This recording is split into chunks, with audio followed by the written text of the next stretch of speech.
Hello my dear student, welcome back to my channel सरमन lecturer. आज का ये वीडियो क्लास 10 हिंदी के लिए सबसे ज़्यादा इंपॉर्टेंट है, क्योंकि इस वीडियो में मैं आप लोगों को क्लास 10 हिंदी के सभी महत्वपूर्ण प्रश्न को कराने वाले हैं जो आपके बोर्ड एग्जाम के लिए बहुत ज़्यादा इंपॉर्टेंट है। ठीक है, आपके जो मोस्ट इंपॉर्टेंट गद्यांश है, पद्यांश है, संस्कृत के गद्यांश, पद्यांश, संस्कृत के प्रश्नोत्तर, सब कुछ इस वीडियो में हम लोग देखेंगे। और 22 फरवरी को आपका हिंदी का पेपर है, तो हिंदी के पेपर में आपका ये 100% आएगा, क्योंकि आप लोगों का ये सबसे ज्यादा इंपॉर्टेंट क्लास 10 हिंदी का वीडियो है। ठीक है, तो वीडियो को ज्यादा से ज्यादा लाइक करना, शेयर करना, अगर चैनल पर नया हो तो सब्सक्राइब भी कर लेना, क्योंकि ऐसे ही मैं आपको हर एक सब्जेक्ट की तैयारी कराने वाला हूं। ठीक है, तो सबसे पहले मैं आपको एक ऐसा गद्यांश करा रहा हूं जो आपकी बोर्ड एग्जाम के लिए सबसे ज्यादा इंपॉर्टेंट है और को 6 नंबर देकर जाएगा ये गद्यांश, क्योंकि ये बहुत ही ज़्यादा इंपॉर्टेंट गद्यांश है बोर्ड एग्जाम के लिए। 22 फरवरी के दिन आपको पेपर में ये गद्यांश जरूर देखने को मिलेगा। ठीक है, सबसे पहले आप गद्यांश को सॉल्व करने से पहले आप इसको ध्यान से पढ़ लो, और ये देख सकते हो बहुत ही ज़्यादा इंपॉर्टेंट है, और इससे रिलेटेड हमारे 3 क्वेश्चंस भी नीचे दिए गए हैं। तो सबसे पहले हम क्या करेंगे, इस गद्यांश को ध्यान से पढ़ेंगे ताकि हमारा जो गद्यांश है वो बिल्कुल कंप्लीट हम कर सकें। देखो लिखा हुआ है, आज जो है विज्ञान मनुष्यों के हाथों में अद्भुत और अतुल शक्ति दे रहा है। आज जो विज्ञान है मनुष्य के हाथों में एक अद्भुत और अतुल शक्ति दे रहा है।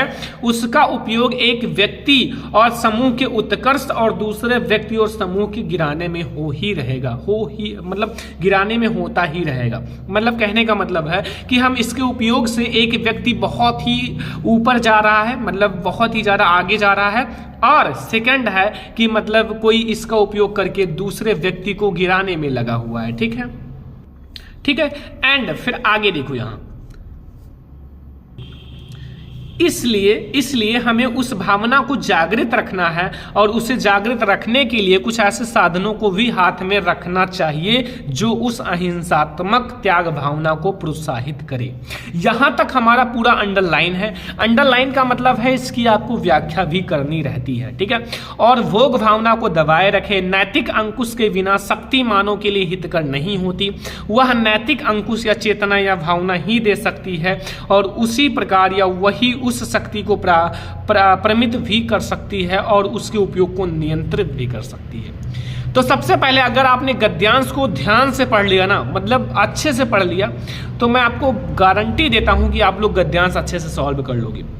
देखो, जब आप लोग ध्यान से पढ़ लेते हो ना, तो इसके बारे में आपको 60% ऑटोमेटिक आपके माइंड में पता चल जाता है। ठीक है, तो देखो सबसे पहले इसमें आपके 3 क्वेश्चंस रहेंगे भाई। सबसे पहला है प्रस्तुत गद्यांश का संदर्भ लिखो। संदर्भ का मतलब होता है इसके पाठ का नाम और जो राइटर है उसका नाम लिखना है। रेखांकित अंश की व्याख्या, जो हमारा रेखांकित अंश है मतलब लाइन खींची हुई है ना, उसकी व्याख्या करनी है। आज विज्ञान मनुष्य को क्या दे रहा है, तो इन तीनों क्वेश्चन का आंसर आप इसी गद्यांश के द्वारा दे सकते हो, और आपको बहुत ही अच्छे नंबर मिलेंगे। ठीक है, तो रेखांकित अंश यहाँ से यहाँ तक व्याख्या करनी है। सबसे पहले हम ये देखेंगे ये किस पाठ से लिया गया है, इसके लेखक कौन है। तो ये हमारे बच्चों भारतीय संस्कृति पाठ से लिया गया है। ठीक है, क्योंकि इसमें संस्कृति की बात की गई है, तो भारतीय संस्कृति पाठ से लिया गया है, जिसके राइटर डॉक्टर राजेंद्र प्रसाद जी हैं। ठीक है, तो इसके लेखक राजेंद्र प्रसाद जी हैं, डॉक्टर राजेंद्र प्रसाद। तो सबसे पहले हम क्या करेंगे, इसको लिखने का तरीका समझते हैं, कैसे लिखना है। तो संदर्भ लिखने के लिए आपको पाठ का नाम, लेखक का नाम पता चल गया, तो कैसे लिखना है वो देखो। लिखना है कि जो हमारा प्रस्तुत जो गद्यांश है ना, मतलब जो दिया गया गद्यांश है, प्रस्तुत गद्यांश। ठीक, प्रस्तुत गद्यांश जो है हमारी पाठ्य पुस्तक, देखो आपको 2 कलर पेन का यूज करना है, black and blue. Dot pen का यूज करना। ठीक है, आपको जो भी पेन अच्छा लगे वो आप बाई कर सकते हो। ठीक है, पाठ्य, ठीक है, पाठ्य पुस्तक, हमारी पाठ्य पुस्तक। अब जो हिंदी है ना उसको ऐसा इन्वर्टेड कॉमा बना लेना, कॉमा ऊपर, और हिंदी को ब्लैक से लिखना है। ठीक है, ऐसे। ठीक है, समझ में आए। ये थोड़ा सा बड़ा कर देते हैं। हिंदी के गद्य खंड, हिंदी के ऐसे गद्य खंड जैसे बता रहे हैं ऐसे लिख कर आना, आपको बहुत अच्छा नंबर मिलेगा। ठीक है, में संकलित। अब इस जो राइटर का नाम है वो है डॉक्टर राजेंद्र प्रसाद। डॉक्टर राजेंद्र प्रसाद, इसको ब्लैक से लिखना क्योंकि ये पाठ का नाम है, ठीक है, द्वारा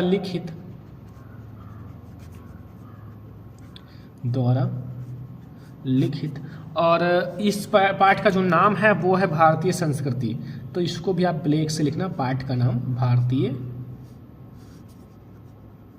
संस्कृति पाठ से लिया गया है, ठीक है, हो गया हमारा। ये आपको 2 नंबर मिल जाएगा, मतलब अगर आप ऐसे संदर्भ लिख देते हो, ठीक है। अब हमें रेखांकित अंश की व्याख्या करनी है। रेखांकित अंश को 1-2 बार ध्यान से पढ़ लेना ताकि आपको व्याख्या करने में कोई दिक्कत ना हो। तो हम देखेंगे दूसरा रेखांकित अंश की व्याख्या।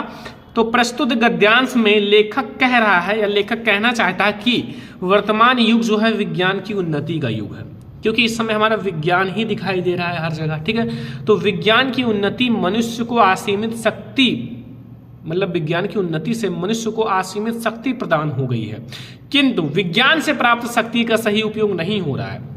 किंतु जो हमें विज्ञान से प्राप्त शक्ति है उसका सही उपयोग नहीं हो रहा है। इस शक्ति का उपयोग एक व्यक्ति अथवा समूह के उत्थान के लिए, मतलब उसको उठाने के लिए, तथा दूसरे व्यक्ति और समूह को गिराने में हो रहा है, ठीक है। तो लेखक का कहना है कि समाज में या राष्ट्र में ऐसी भावना उत्पन्न होनी चाहिए जिससे विज्ञान की शक्ति के इस दुरुपयोग को रोकने के लिए अहिंसात्मक त्याग भावना को बढ़ावा दिया जाना चाहिए। तो ये आपको मिल जाएगा रेखांकित अंश की व्याख्या का 2 नंबर। और भी 2 नंबर हमें और लेना है, वो है आज विज्ञान मनुष्य को क्या दे रहा है। तो देखो क्या दे रहा है। विज्ञान के संबंध में लेखक का विचार है कि उसने मनुष्य के हाथों में अद्भुत और अतुल शक्ति दी है, लेकिन इस शक्ति का उपयोग व्यक्ति और उत्कर्ष के लिए किया जाना चाहिए, मतलब केवल उन्नति के लिए किया जाना चाहिए, ठीक है, उत्कर्ष के लिए। एंड इसके लिए व्यक्ति को अहिंसा त्याग भावना को त्याग देना चाहिए, ठीक है, प्रोत्साहित करना चाहिए, अहिंसात्मक त्याग भावना को प्रोत्साहित करना चाहिए। तो ये हमारा हो गया बच्चों कितना नंबर, 6 नंबर का गद्यांश। बस इतना आपको लिखना है गद्यांश में और आपको मिल जाएगा 6 नंबर। अब हम लोग आते हैं पद्यांश पर, जो हमारा एक बहुत ही ज़्यादा इंपॉर्टेंट पद्यांश है जो हम लोग देखने वाले हैं। भाई देखो, जो मैं आपको बता रहा हूँ वो कंप्लीट कर लो, क्योंकि आप लोगों के लिए ये जो हो बहुत ही ज़्यादा इंपॉर्टेंट है, वही मैं आपको बता रहा हूँ जो बहुत ही ज़्यादा इंपॉर्टेंट है, ठीक है। मैं पूरा बुक नहीं ला रहा हूँ कि पूरा बुक पढ़ा दूँ, ठीक है, मैं आपको जो इंपॉर्टेंट है उसको लिखता हूँ, फिर आप लोगों के लिए जो इंपॉर्टेंट है वो बताता हूँ। तो यहाँ हमारा पद्यांश है, जो चाहत चटक ना घटे, मैलो हुए न चित, रज राजस न होए तो नेह चिकनो चित।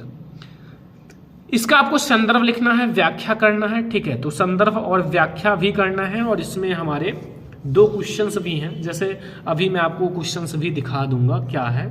देखो इसमें जो है क्वेश्चन, जैसे मनुष्य का मन जो है मलिन क्यों हो जाता है, कैसे हो जाता है, ये क्वेश्चन है। और सेकंड जो हमारा है जिसका मैंने आंसर लिखा है कि नेह चिकने में प्रेम रूपी तेल का वर्णन किया गया है, लेकिन नेह चिकने में हमारा कौन सा अलंकार है, नेह चिकने, ठीक है, क्योंकि यहाँ हमारा एक शब्द आया है नेह चिकनों में कौन सा अलंकार है, जैसे हमारे यहाँ आया हुआ है, ठीक है। तो सबसे पहले तो हम लोग बात करेंगे संदर्भ पर। तो संदर्भ आप ये किस पाठ से लिया गया है, बिहारी लाल जी का है और भक्ति नीति पाठ से लिया गया है, लेकिन भक्ति एक शीर्षक अलग है, नीति अलग है, तो हम लोग नीति शीर्षक से ये है, ठीक है। तो सबसे पहले आप बात करेंगे हम लोग कि प्रस्तुत दोहा जो है, ये हमारा एक दोहा है, ठीक है, क्योंकि अगर आप दोहा पूछा जाए तो दोहा का एग्जाम्पल ये लिख सकते हो, कोई दिक्कत नहीं। प्रस्तुत दोहा कविवर, अब यहाँ पाठ का नाम, सॉरी राइटर हैं या कवि हैं बिहारी लाल,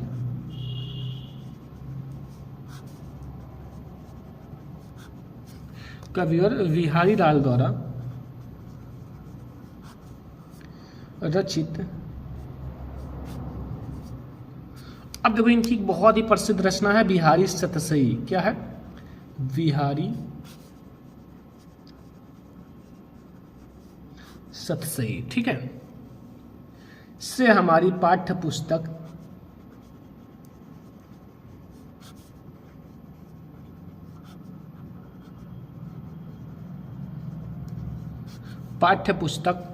अब ये हमारा हिंदी ही है ना, देखो हिंदी के आपके बहुत सारे खंड होते हैं, गद्य खंड, पद्य खंड, व्याकरण, ये सारे तो आपके 3 इसी में हैं, ठीक है। हिंदी के ये आपका काव्य खंड है या फिर आप पद्य खंड कह सकते हो, ठीक है। काव्य खंड में संकलित अब ये आपका एक शीर्षक है, ठीक है, चैप्टर नहीं लिखेंगे, शीर्षक। शीर्षक कौन सा है?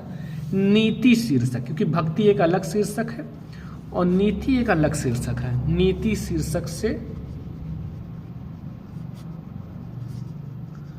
उद्गृत है या फिर लिया गया है, जो आपके मन में आए वो लिखो। उद्गृत है लिख दो, कोई दिक्कत नहीं है। तो ये हमारा हो गया बच्चों की इसका संदर्भ, ठीक है। अब व्याख्या समझ लो, सबसे पहले इसे ध्यान से पढ़ लेना। जो चाहत चटक ना घटे, मैलो हुए न चित्त, मित रज राज सुना हुए तो नेह चिकनो चित्त। तो इसकी व्याख्या कैसे करेंगे? व्याख्या तो आपको याद ही करना पड़ेगा। तो कुछ ऐसे इंपॉर्टेंट जो हैं, जो आप देख लो आपके गाइड में, आपके क्वेश्चन बैंक में, जो आप याद कर लो, ठीक है। तो सबसे पहले व्याख्या समझो।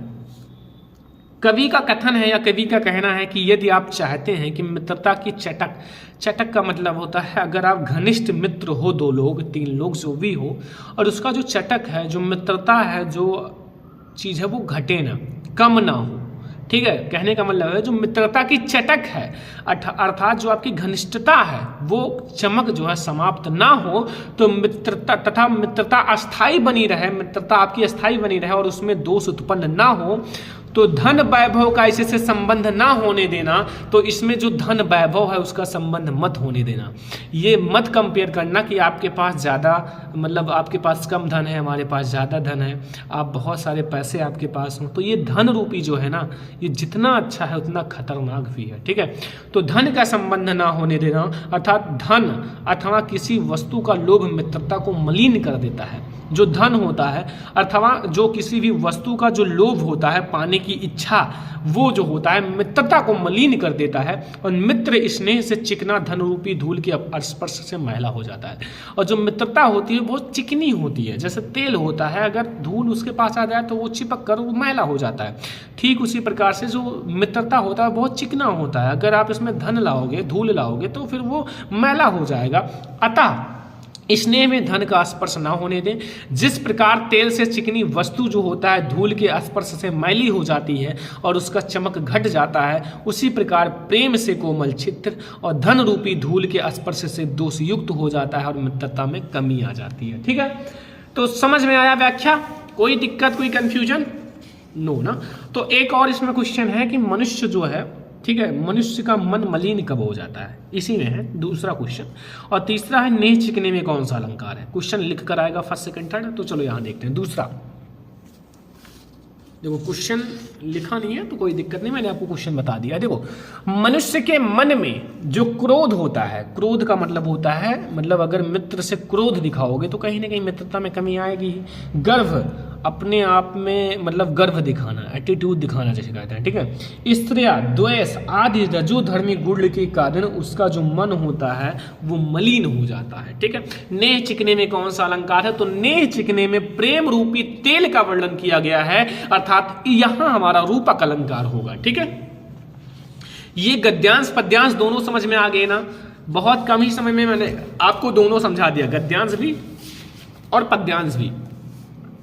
अब हम लोग समझेंगे संस्कृत का एक ऐसा गद्यांश जो आपको दिलाएगा 5 में 5 नंबर, क्योंकि ये आता है 5 नंबर का, 5 मार्क्स का। तो अगर आप ये कंप्लीट कर लिए तो बहुत ज़्यादा इंपॉर्टेंट है, इसलिए मैं आपको बता रहा हूं कि जरूर से कंप्लीट कर लेना, ठीक है। तो यहाँ आपका जो क्वेश्चन है ध्यान से पढ़ना, क्योंकि ये मैंने बता रखा है चैप्टर इंपॉर्टेंट है, अगर आपने देखा होगा वीडियो तो। आमः स्वाभिकृतः समयः इति कथिते तस्मिन् नागरिके सह ग्रामीणः नागरिकम् अवदत्। प्रथमा भवान एवं पूछति, तो नागरिकः जो है, नागरिक जो कहता है, नागरिकः तम ग्रामीणा आकतत् त्वमेव प्रथम पूछ इति, ठीक है। फिर इसके बाद इदम श्रुत्वा सह ग्रामीणा अभवत युक्तम अमेव प्रथमा पूछामि। तो नागरिका पूछता है कि आप दुह दूरगामी चाह साक्षरो न चा पंडिता अमुख स्फुटकाम वक्ता चा जो जानति साह पंडिता। तो इसका सबसे पहले आप सारांश समझोगे तो बहुत आसान है, ठीक है। सारांश अगर आप एक बार पढ़ लिए होंगे तो आ गया होगा। सबसे पहले संदर्भ आपको छोटा सा लिखना ही पड़ेगा। तो प्रस्तुत गद्यांश जो है हमारी पाठ्यपुस्तक हिंदी के संस्कृत खंड के प्रबुद्धो ग्रामीणा पाठ से लिया गया है। एक आपका चैप्टर है प्रबुद्धो ग्रामीणा, उस पाठ से लिया गया है, ठीक है। प्रबुद्धो ग्रामीणा चैप्टर से लिया गया है, जो बहुत ही ज्यादा इंपॉर्टेंट है, ठीक है। प्रसंग देखो, इस गद्यांश में ग्रामीण और नागरिक के परस्पर पहेली का वर्णन किया गया है। एक पहेली जाके एक पहेली पूछते हैं, ठीक है। ग्रामीण का व्यक्ति एक पहेली पूछता है, वैसे कहता है जो मतलब शहरी व्यक्ति से पहले तुम पूछो, बट वो कहता नहीं पहले आप पूछो। तो फिर ग्रामीण का एक व्यक्ति जो है वो पहेली पूछता है और फिर शायद शहर वाला जो व्यक्ति है वो नहीं बता पाता। अगर आप चैप्टर पढ़ोगे तो समझ में आ जाएगा, ठीक है। और वो जो शहर वाला व्यक्ति है वो ग्रामीण वाले व्यक्ति का मजाक उड़ा रहा था, इसलिए काम आगे बढ़ा था, ये चीज़ हुआ था। तो सबसे पहले इसको पढ़ोगे ध्यान से तो पता चल जाएगा। हम लोग देखते हैं व्याख्या।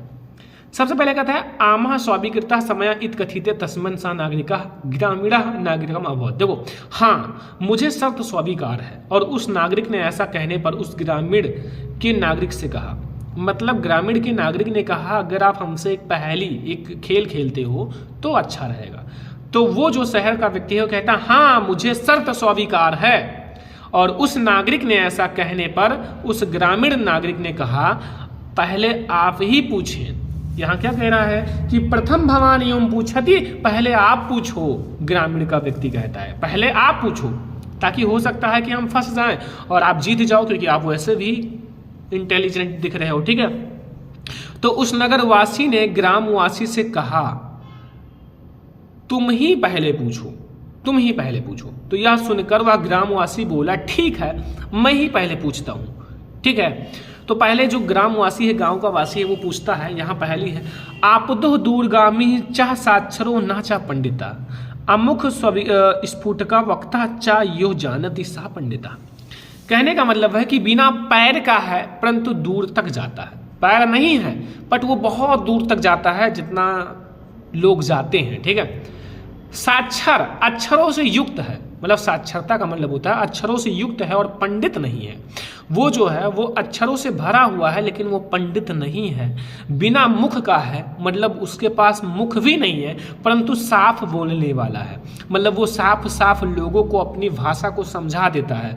जो उसे जानता है वह विद्वान है। तो बताओ क्या है। तो सभी को पता होगा, अगर चैप्टर पढ़े होंगे तो नहीं पता है तो आप लोग जानते होंगे, क्योंकि ये चैप्टर आप लोगों ने पढ़ा होगा। मैंने कई बार बता रखा है, इंपॉर्टेंट है, क्योंकि वो जो है पत्र है। क्या है? पत्र, लेटर, ठीक है। तो ये तो हो गया हमारा संस्कृत का गद्यांश। अब हम लोग देख लेते हैं संस्कृत का जो हमारा मोस्ट इंपॉर्टेंट पद्यांश है बोर्ड एग्जाम के लिए। देखो वैसे तो बहुत सारे पद्यांश है बट मैं एक ही जो इंपॉर्टेंट पद्यांश है वो लाया हूँ। लिखा हुआ है मरणम मंगलम यत्र विभूषत विभूषणम कैप्सिन यत्र कैसम सह काशी केन मिहते। तो सबसे पहले आपको संदर्भ लिखना है, बस पाठ का नाम पता हो बहुत है। तो देखो यहाँ आपका जो पाठ का नाम है ना वो है, प्रस्तुत श्लोक हमारी पाठ्यपुस्तक हिंदी के संस्कृत खंड के वाराणसी पाठ से लिया गया है।